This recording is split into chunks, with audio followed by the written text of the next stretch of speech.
va te visiter aussi. Lamentation chapitre 5, le verset 7. Et puis nous lirons Exode chapitre 20, le verset 5. Nous sommes debout pour la lecture de la parole. Nous commençons par Lamentation. C'est un des versets que nous avons lu toute la semaine. Nos pères ont péché. Ils ne sont plus. C'est nous qui portons la peine de leur iniquité. Nos pères ont fait des choses. Ils ne sont plus. C'est nous qui sommes en train de payer le pot cassé. Les malédictions familiales ou appelées générationnelles touchent beaucoup plus les enfants. Ce sont les enfants qui payent pour le péché de leurs parents. Et des fois, on peut se dire que c'est une injustice, mais c'est comme ça dans la loi de Dieu. Dans Exode 20, le verset 5,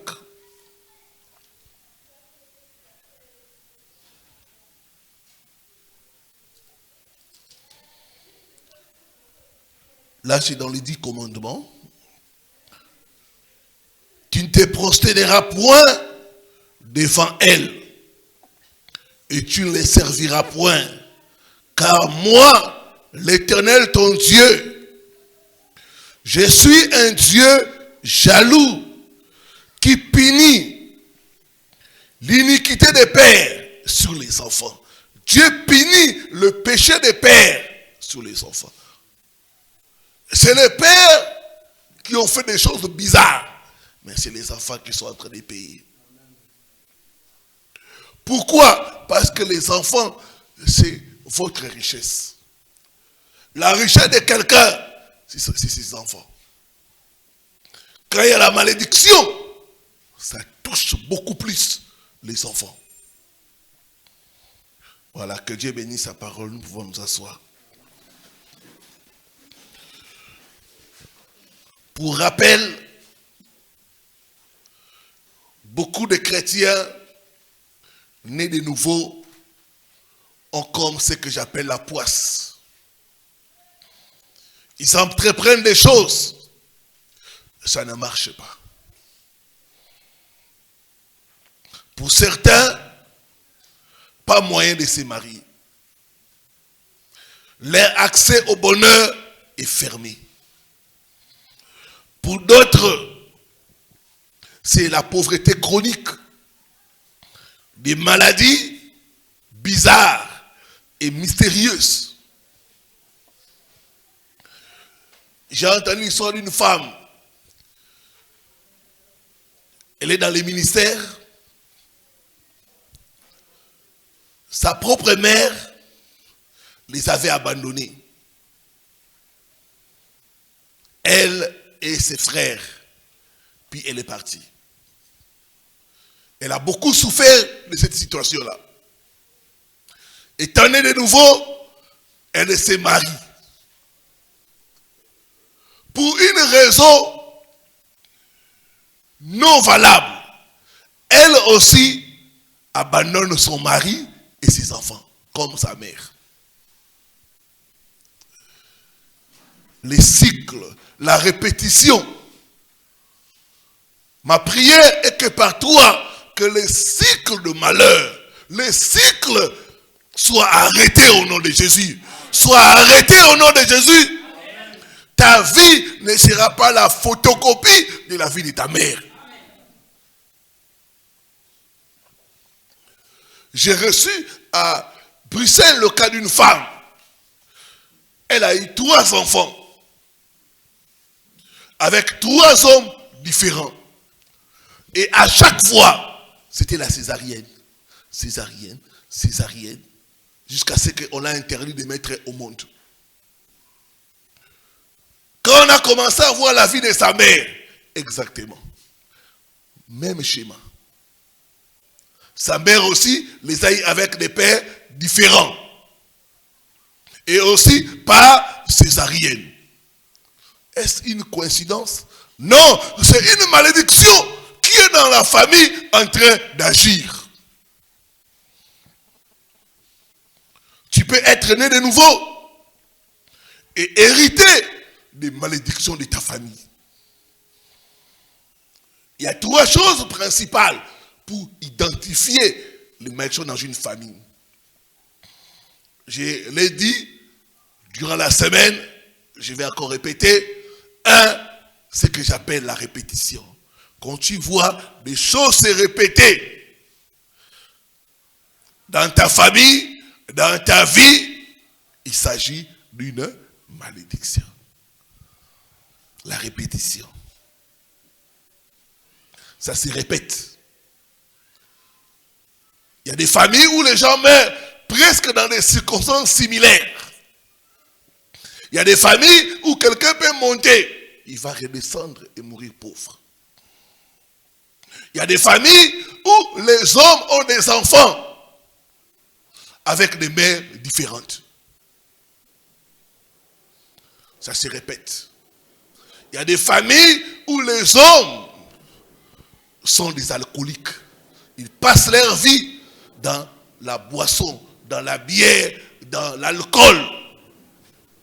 Et ils ne font rien. La répétition. Le mot répétition.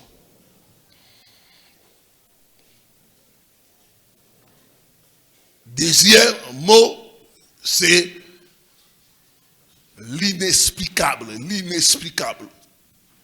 Quand il y a une malédiction, on n'arrive pas à expliquer. Il y a des situations, vous ne comprenez pas. Pourquoi ça t'arrive?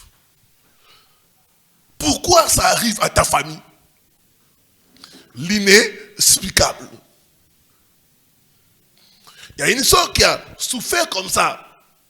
Partout où elle allait, on l'a chassée. Elle peut prendre le travail, 3 mois après, on la chasse. Même en famille, ses cousines l'appellent, viens habiter avec moi. Après 1 mois, sa cousine la met dehors. Là où elle va, elle est tout le temps chassée. Elle peut venir même prier à l'église ici. Quelque chose va arriver. Le pasteur va dire, certes, nous te chassons de l'église.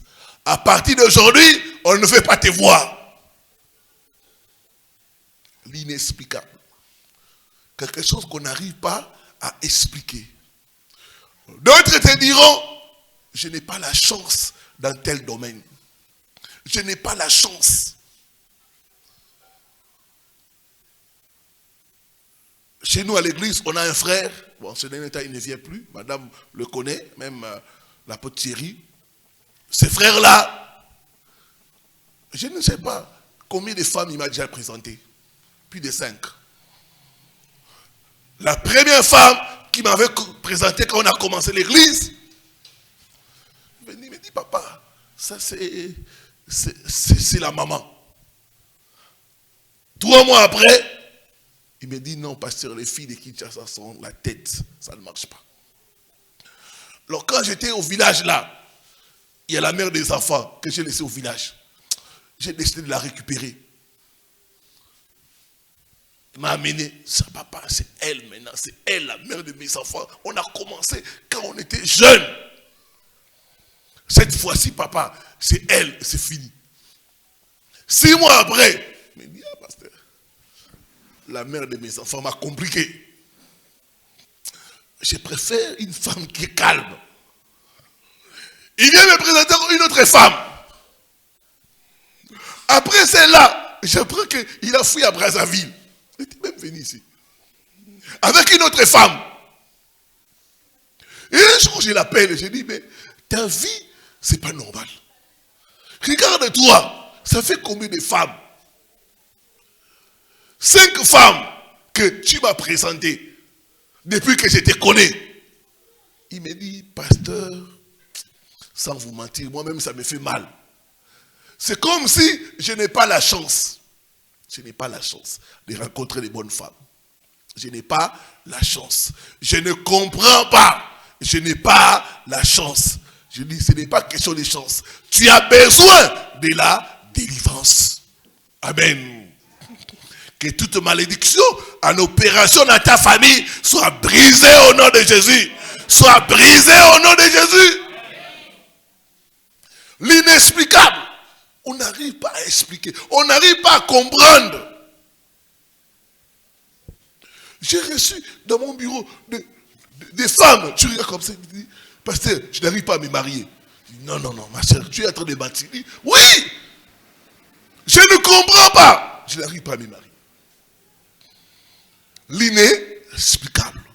Il y a des gens qui ont des diplômes, mais qui tournent en rond à cause de la malédiction.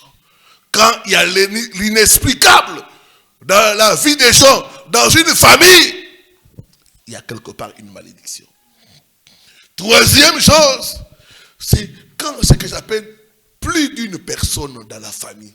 Plus d'une personne. Votre père a ça, ces problèmes-là. Votre oncle, vos cousins, votre frère, plus d'une personne. Plus d'une personne dans la famille souffre du même problème. Plus d'une personne, c'est le même schéma. Regardez la famille d'Abraham. On voit les schémas de mensonges. Abraham a menti, Isaac a menti, Jacob a menti. Plus d'une personne. Un autre schéma dans la famille d'Abraham, c'est le problème de stérilité. Abraham a eu un enfant tard. Sa femme était stérile. Isaac, la même chose. Jacob, la même chose. Regardez ce que Sarah a fait quand Abraham n'arrivait pas à mettre au monde. Sarah a donné sa servante à Abraham. Jacob, la femme qu'il aimait, Rachel, ne mettait pas aussi au monde. Rachel a donné sa servante. De répétition. La même chose qui s'est passée avec Abraham. Avec Sarah, pardon, qui a donné sa servante à son mari. Rachel a aussi donné sa servante à Jacob. Que toute répétition soit brisée au nom de Jésus. Dis après moi, je brise les cycles des malheurs au nom de Jésus-Christ. Par toi, ça doit s'arrêter au nom de Jésus. Par toi, ça doit s'arrêter au nom de Jésus. Dans certaines familles, ça peut sauter quelqu'un. Ça saute quelqu'un, ça va chez l'autre. Ça saute, ça va chez l'autre. Ça saute l'autre et ça va chez ses enfants. Ça saute, ça va chez notre cousin. Mais c'est la même situation. Plus d'une personne dans une famille. J'ai parlé avec une femme qui m'a dit, pasteur, chez nous on étudie. On a la grâce d'étudier. Mais on n'a pas de bon travail. On est pauvre. Mon frère, mon cousin, mon ceci, on a la grâce d'étudier. On étudie vraiment. Mais on n'a pas de travail. On est pauvre. Que toute malédiction soit brisée au nom de Jésus. Soit brisée au nom de Jésus. Maintenant, voici les lois qui gouvernent les malédictions des familles. J'ai relevé 5 lois. Première loi, il n'y a pas de malédiction sans cause. S'il y a une malédiction dans une famille, c'est qu'il y a toujours une cause. On dit toujours qu'il n'y a pas de fumée sans feu. S'il y a une fumée quelque part, il faut chercher le feu. Là où il y a le feu, où se trouve le feu? Beaucoup d'entre nous, nous essayons d'éteindre la fumée. Tu cherches à éteindre la fumée, tu chasses la fumée. Alors que le problème, c'est le feu. Proverbe 26, le verset 2. On va nous lire cela. Proverbe 26, le verset 2.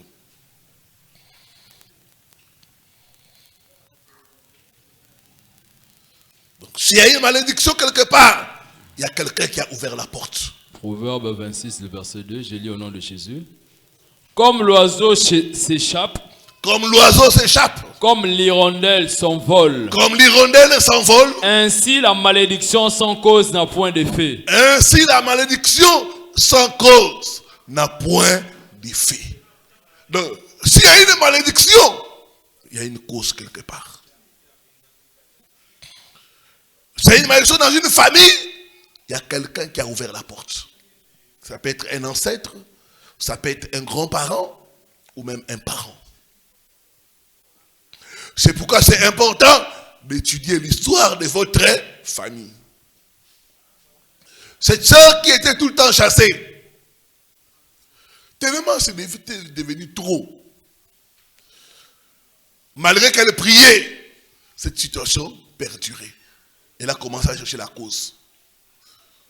C'est là qu'on va lui apprendre qu'au village, un de ses grands-parents avait volé une chèvre de quelqu'un.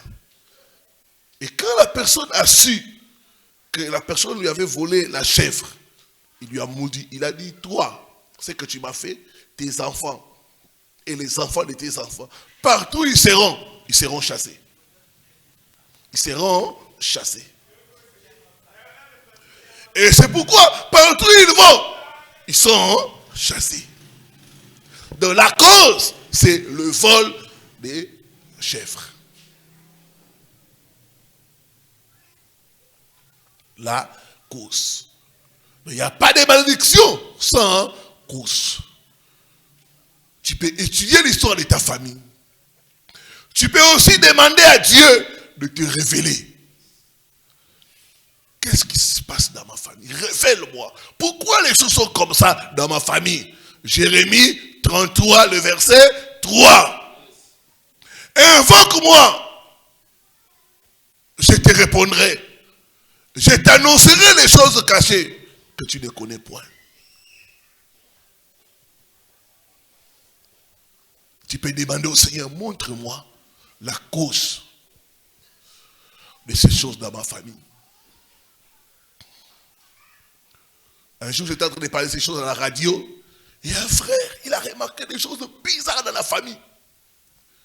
C'est en suivant qu'il a compris que la cause, c'était son père. Son père était dans la Rose-Croix. Il y a des choses que Dieu interdit par l'occultisme, la sorcellerie, la magie. Quand il y a ces choses dans une famille, ça va causer la malédiction. Donc il n'y a pas de malédiction sans cause. C'est la première loi. Deuxième loi, tant qu'une malédiction n'est pas brisée, elle continue d'opérer. La malédiction peut être là pendant des années et des années. Ce n'est pas le temps qui va arrêter la malédiction. Ce n'est pas les pleurs qui vont arrêter la malédiction. Ce n'est pas les négociations. J'ai vu des gens faire la délivrance. Ils vous disent que pour chasser la malédiction familiale ou ancestrale, ils vont aller négocier avec les ancêtres pour les calmer. La négociation n'enlève pas la malédiction. Tant qu'une malédiction n'est pas brisée, elle continue d'agir. On va nous lire un exemple biblique. Josué, chapitre 6, le verset 26 à 27. Josué, chapitre 6, 26 à 27. Oui. Il est écrit: Ce fut alors que Josué jura en disant, Ce fut alors que Josué jura en disant, maudit soit devant l'Éternel l'homme qui se lèvera pour rebâtir cette ville de Jéricho. maudit soit devant l'Éternel l'homme qui se lèvera pour rebâtir cette ville de Jéricho. Il en jettera les fondements au prix de son premier-né. Il en jettera les fondements au prix de son premier-né. Et il en posera les portes au prix de son plus jeune fils. Il en posera les portes au prix de son jeune fils. L'Éternel fut avec Josué, dont la renommée se répandit dans tout le pays. L'Éternel fit avec Josué, dont la renommée se répandit. Donc là, nous voyons un exemple. Josué prononce une malédiction sur Jéricho. Jéricho peut être aussi ta famille. Les années passent.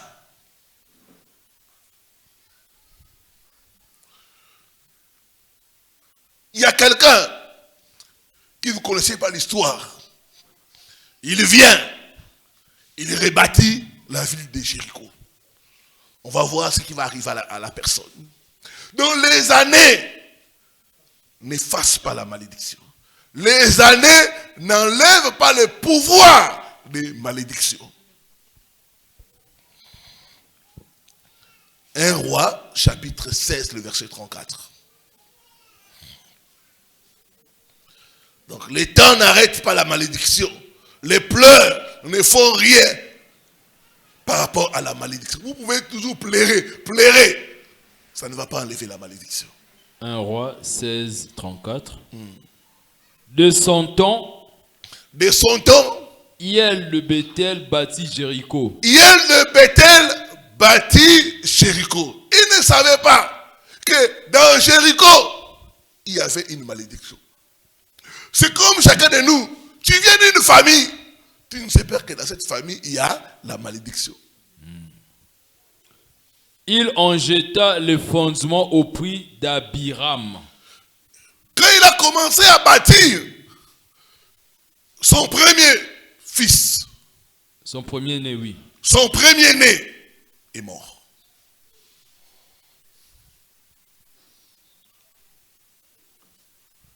Il a trouvé ça comme un hasard. Dans une famille, il y a la malédiction. Des fois, quand les choses arrivent, c'est un hasard. Parce que vous ne connaissez pas l'histoire de votre famille. Quand il a commencé à rebâtir Jéricho, la première chose qui est arrivée, son premier-né est mort. J'ai dit toujours, une personne qui ne connaît pas l'histoire de sa famille ne se connaît qu'à moitié. Tu dois chercher à connaître l'histoire de ta famille. Tu dois demander aux anciens. Tu dois demander aux parents qui sont en vie. Quelle est l'histoire de ma famille? Je viens d'où?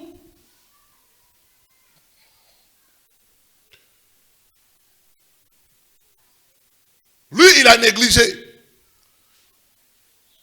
Quand il a commencé à rebâtir son premier-né, imagine un peu, tu as des enfants, le premier là, il part. Ça fait mal. Ça fait mal. Dans la malédiction. J'ai dit que dans les signes de la malédiction, c'est des morts non naturelles. Cet enfant, on ne sait pas s'il était malade. Même s'il était malade, les médecins n'allaient rien trouver. C'est une malédiction. Vous pouvez examiner comme ça. Non, l'enfant est bien.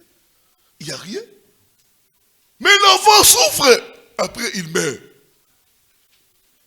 Ça ne s'est pas arrêté là. Il a continué. Quand il voulait terminer, quelque chose encore est arrivé. Continue. De son temps, Hiel de Bethel bâtit Jéricho. Il en jeta les fondements au prix d'Abiram, son premier-né, et il en posa les portes au prix de Ségoub, son plus jeune fils, selon la parole que l'Éternel avait dite par Josué, fils de Noum. Quand il voulait terminer à rebâtir Jéricho, son cadet est mort aussi. Il a perdu au total 2 enfants. Quand il a perdu 2 enfants, c'est là que les anciens de Jéricho vont lui dire, ah, ça c'est la malédiction que Josué a placée sur Jéricho. La malédiction, tant qu'elle n'est pas brisée, elle va continuer. Elle va continuer à agir. Elle va continuer à agir. J'ai reçu le cas d'une femme. Elle a divorcé. Elle a eu 4 filles. Ces filles aussi commencent à divorcer. Et un jour, on était en train de partager avec elle. Il me dit, pasteur, je voulais que ces choses s'arrêtent par moi. Mais comme ça continue chez mes enfants, ça me fait très mal. Je lui ai dit, oui, c'est normal. C'est la malédiction. Tant qu'elle n'est pas brisée, elle va continuer. Tes enfants, tes petits-enfants, et ainsi de suite. Parce que la malédiction n'est pas brisée. Il faut que quelqu'un s'élève dans une famille pour dire que ça doit s'arrêter. Alléluia. Si Dieu permet que tu puisses écouter ce message, parce qu'il va t'utiliser comme un briseur des malédictions dans ta famille. Dis après moi, par moi, la malédiction en opération dans ma famille sera brisée au nom de Jésus-Christ. Par moi, ça doit s'arrêter. Au nom.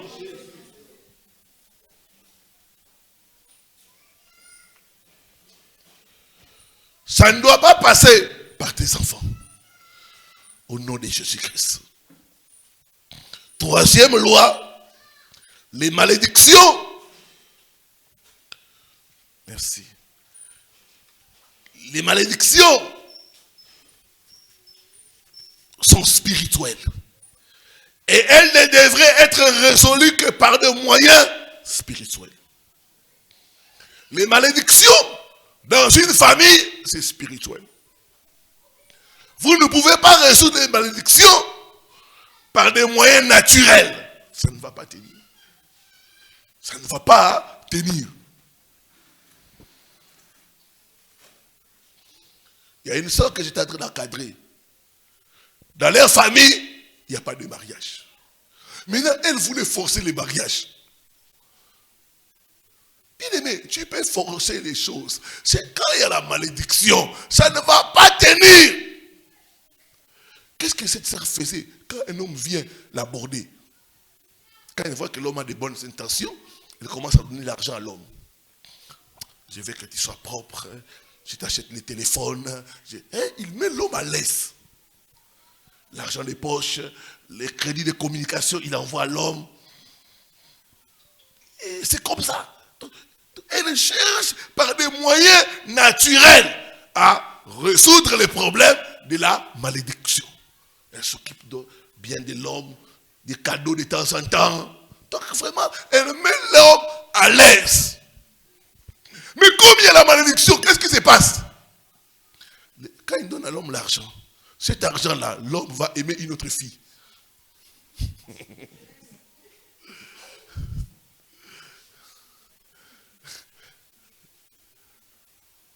L'homme commence à aller régner ailleurs.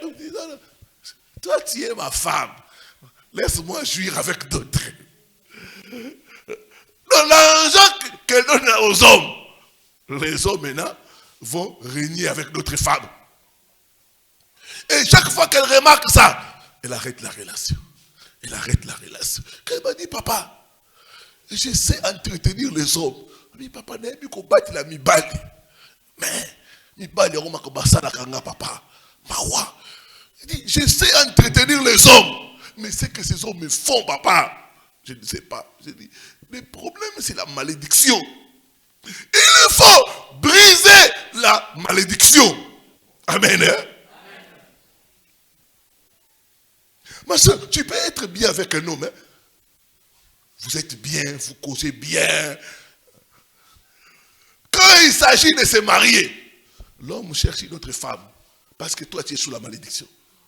Il dit, oh, mais je suis là. L'homme dit, non. Toi, c'est bien qu'on soit amis. Tu vois, toi, c'est bien l'amitié. Mais pour le mariage, je cherche une autre personne. Que toute malédiction anti-mariage en opération dans ta famille soit brisé au nom de Jésus. Soit brisé au nom de Jésus. Soit brisé au nom de Jésus. Les malédictions doivent être résolues par des moyens spirituels. Alors j'ai dit aux gens ceci. Quand il y a une malédiction dans une famille, n'allez pas chez le diable. Parce que c'est le diable qui a mis ça. Alléluia. N'allez pas chez le diable. Chez Dieu. Dieu est celui qui enlève la malédiction. Il y a des moyens spirituels que Dieu a prévus pour briser les malédictions. Donc, n'allez pas chez le diable. Ils vont te laver, mettre encore une autre malédiction. Alléluia. Dans la prière,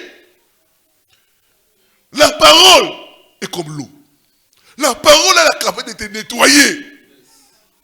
Alléluia. La parole de Dieu est comme l'eau. Quand tu écoutes la parole, ça te nettoie. Le sang de Jésus-Christ a le pouvoir de briser les malédictions familiales. La croix de Jésus. La Bible dit, à la croix, il s'est fait malédiction pour que nous puissions être bénis. Donc les malédictions sont spirituelles. Elles doivent être résolues par des moyens spirituels. N'allez pas voir cette maman-là, oh, Mbikoudio, voyante. Oh, ici, on les appelle comment?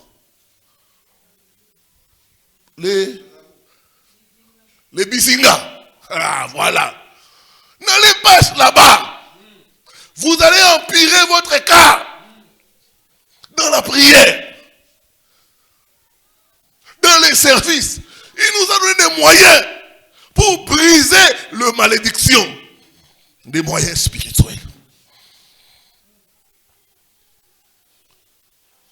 Quatrièmement, les malédictions demeurent là où le péché demeure. Pour la liberté totale, il doit y avoir une repentance totale. Je donne un exemple. Tu connais l'histoire de ta famille. Dans ta famille, il n'y a pas de mariage. Mais toi, tu vis dans l'impudicité. Comment veux-tu être délivré? C'est ça.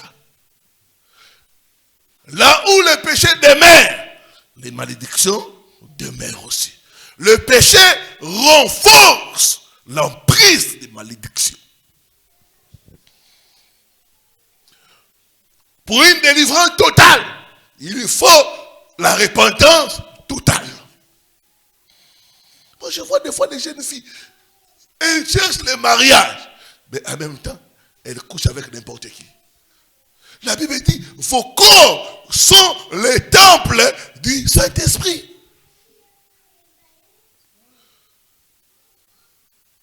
Dans votre famille, il y a une malédiction de pauvreté. Mais toi là, tu vis dans les mensonges, la malhonnêteté. Non, il faut changer ces choses-là. Tant que c'est cela, ça va renforcer la malédiction. Ça va renforcer la malédiction. Ne renforcez pas les malédictions familiales par une vie de péché.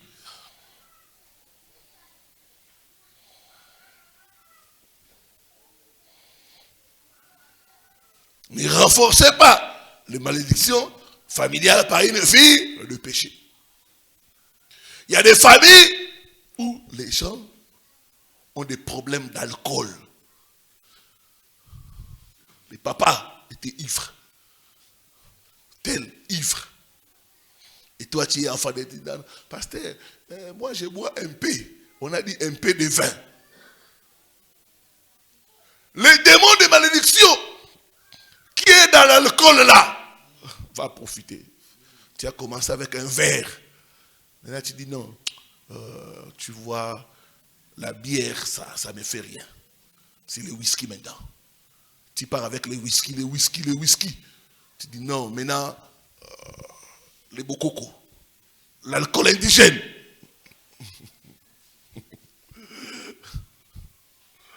Et c'est parti. Les démons là vont profiter. Moi je connais un homme de Dieu. Dans leur famille, il y a cette malédiction d'alcoolisme. Leur papa était tout le temps ivre. Lui, il s'est converti. Il ne buvait pas. Après un temps, il a pris les versets là. Il faut boire un peu. Boire un peu. Un peu d'alcool. Après, il a commencé un peu là. Un peu en cachette. Et puis un peu là. Maintenant dans l'Inganda. Les pasteurs dans l'Inganda. Et il scandalisait les gens. Et comme l'alcool, quand tu bois seul là, il y a la compagnie qui s'invite. Hein. Il y a une jeune fille qui vient.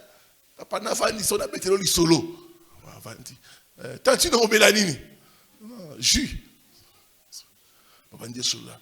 Jusqu'à ce que les pasteurs a commencé à mener une vie immorale. Les malédictions se renforcent par le péché. Ne renforcez pas les malédictions familiales. Sur les domaines où tu sens que dans ces domaines-là, il y a des attaques, ne renforcez pas ça. Évitez à tout prix. Coupez les liens. Coupez les liens. Cinquième, enfin, pour terminer ce matin, les malédictions, les démons exécutent les malédictions dans une famille. Dans une famille où il y a des malédictions, il y a des démons qui seront là.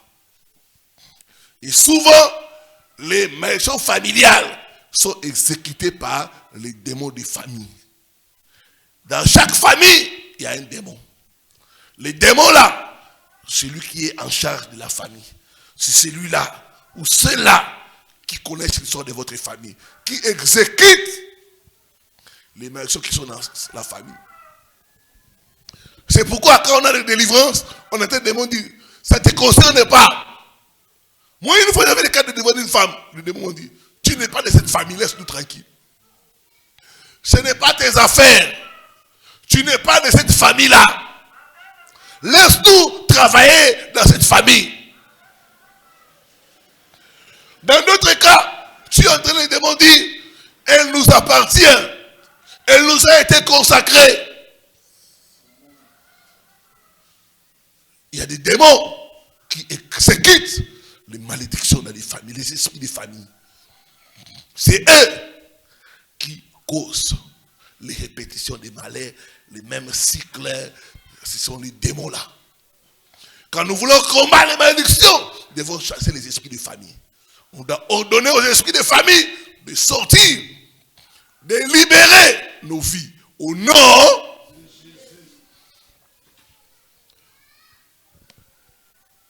Récemment, l'année passée, j'avais la veillée à Paris. J'ai encore une autre veillée à Paris le 4 avril. Et lors de la veillée, il y avait une sœur qui était venue. Elle est de nationalité maghrébienne. Quand on a commencé la délivrance, l'esprit de famille a commencé. Il dit, moi je suis le démon de cette famille. Je suis le démon de cette famille. J'ai dit, pas de mariage pour les femmes. J'ai dit, pas de mariage pour les femmes. Les démons de famille. Dans chaque famille, il y a un démon. Et c'est ce démon-là qui exécute les malédictions. C'est ce démon-là qui vous dit, toi là, rentre ici. J'ai dit, dans cette famille, personne ne doit dépasser telle limite. Personne. Tu peux faire des efforts, tu arrives. Je te remets ici. Tu arrives. 5 ans. 10 ans. 20 ans. 30 ans. 40 ans. 60 ans. C'est déjà la retraite. Je n'ai rien fait de ma vie. À cause du démon des familles. Tu dois combattre ces démons-là. Au nom, dis après moi, tout démon qui exécute les malédictions dans ma famille, je t'arrête. Je brise ton pouvoir. Je t'ordonne de libérer ma vie. Au nom de Jésus-Christ. Tu dois ordonner à ce démon-là de libérer ton mariage. c'est lui qui a confisqué les barrières de la famille. C'est ce démon-là qui a confisqué la richesse de la famille. Les gens doivent être pauvres. C'est comme ça. Et il veille sur ça. C'est ce démon-là qui utilise les cerveaux des gens de la famille. Il y a des familles où la tête ne fonctionne pas. En réalité, les démons-là, ils utilisent votre cerveau la nuit. Il a pris vos cerveaux. C'est ce démon-là qui vous donne des maladies héréditaires. Votre père l'avait, toi si tu as cette maladie, tes petits frères, et ainsi de suite. Dis après moi, tout démon responsable des maladies héréditaires dans ma famille, reçois le feu, libère mon corps, au nom de Jésus-Christ.